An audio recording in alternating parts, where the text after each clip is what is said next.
In this tutorial, we will show you the step-by-step process of converting PSD to HTML format using the BitRecover PSD Converter Wizard. To install the BitRecover PSD Converter Wizard, download it from the link in the video description. After installation, simply launch the software. To begin, click the Next button. This tool provides users with select file or select folder options. Users can choose either one of the available options.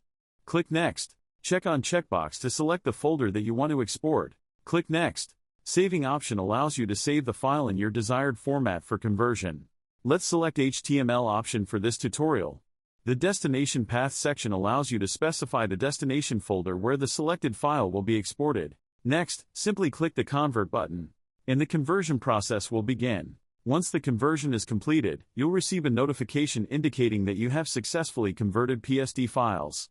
Click OK, and open the destination folder to access the newly converted file. And that's it for this video. Thank you for watching.